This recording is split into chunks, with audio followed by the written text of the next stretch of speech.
आता आमच्या मतदारसंघामध्ये बोदवडला पाणी नाही आणि मग बोदवडची नगरपालिका आमची नाही, जळगावच्या मुक्ताईनगरची नाही, हे अत्यंत दिशाभूल करणार आहे. बोदवडला पाणी नाही तर माझी जबाबदारीच नाही आहे. माझी जबाबदारी शेवटची आहे. आज तुमचा आमदार इथे आहे, तुमच्या आमदारांना तिथं पाणी दिलं नाही. मी तरी योजना आधी केली होती, त्यामुळे माझ्याच योजनेमुळे पाणी आतापर्यंत ते घेत आलेले आहे. तुमच्या आमदारानं 5 वर्ष काय केलं, मतदारसंघामध्ये काय केलं, तर 5 वर्ष तुमचाच आमदार आहे.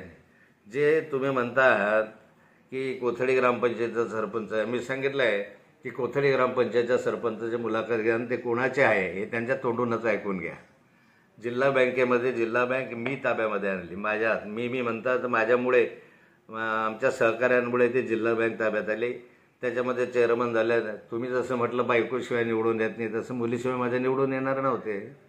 आणि म्हणून जिल्हा बँकेच्या संदर्भामध्ये जिल्हा बँक आमच्या ताब्यात होती, दूध फेडरेशन माझ्या ताब्यात होतं. दूध फेडरेशनला बायकोला हरवलं तर गद्दारी करून तुम्ही, मला माहिती आहे सगळ्या महाराष्ट्र, आमच्या जळगाव जिल्ह्याला माहिती की काय उद्योग तुम्ही केले या संदर्भामध्ये.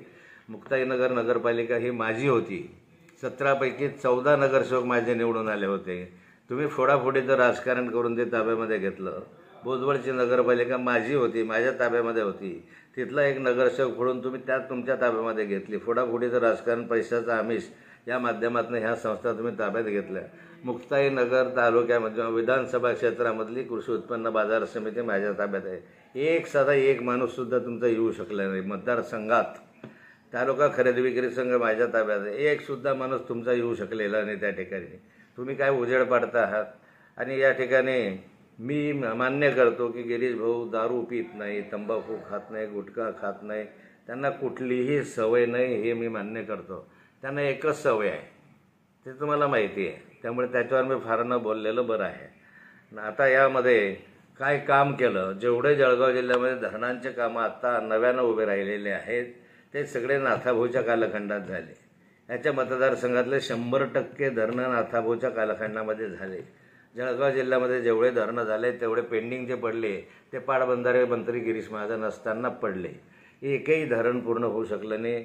नंतरच्या कालखंडामध्ये आमच्या उपसा सिंचन योजना तशाच पडल्या, मळनेरचा प्रकल्प तसाच पडला, आमच्या मुक्ताईनगर उपसा सिंचन जे आहे बोदवडची ते तशीच पडली.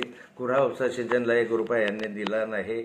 आणि त्यामुळे पाटबंधाऱ्यामध्ये असताना काय दिवे लावले त्याच्यामध्ये, यामध्ये बोदवड या सगळ्या धरणांच्या कामं जे आहेत ते आमच्या कालखंडामध्ये जळगाव जिल्ह्यामध्ये आणि खानदेशमध्ये झाले. मोठे मोठे प्रकल्प आमच्या माध्यमातून आमच्या कालखंडामध्ये उभे राहिले. तुम्ही कोणता प्रकल्प दाखवा की एक प्रकल्प हा माझ्या 1000 कोटी रुपयाचे प्रकल्प आहे, 500 कोटी रुपयाचे प्रकल्प आहे बोदवड उपसा सिंचनसारखे. तुमचा एखादा प्रकल्प दाखवा की 2000 कोटीचा आहे, 5000 कोटीचा आहे. मी जळगाव जिल्ह्यासाठी जवळपास आज जर पाहिलं तर 20,000 कोटी रुपयाचे धरणांचे कामं आज त्या ठिकाणी मंजूर करून त्या ठिकाणी भूमिपूजन केलेलं आहे. तुम्ही काय उद्योग केले याच्यामध्ये, नुसते टीका टिप्पणी करायची. आणि आता तुमचं ती जामनेरची सभा पाहिल्यापासून संतुलन बिघडलेलं दिसतं आहे. त्यामुळे नार्कोटेस वगैरेवर येत आहे. माझं जर संतुलन बिघडलं असं तुम्ही म्हणता तर नार्कोटेस करायची गरज काय आहे. माझं जर संतुलन बिघडलं तर मग तुम्ही नार्कोटेस करायची गरज काय. मी तयार आहे, परंतु आता करायची गरज काय. जर माझं संतुलन बिघडलं तर याच्यामधून काही तथ्य निघेल का. निव्वळ बडबड करणं, खोटं करणं, ते देवेंद्रजींच्या छत्रछायेखाली राहून फक्त मोठा झालेला माणूस आहे. स्वतःचं कर्तृत्व शून्य आहे आणि त्यामुळे याला फार काही भाव देण्याचा अर्थ नाही आहे.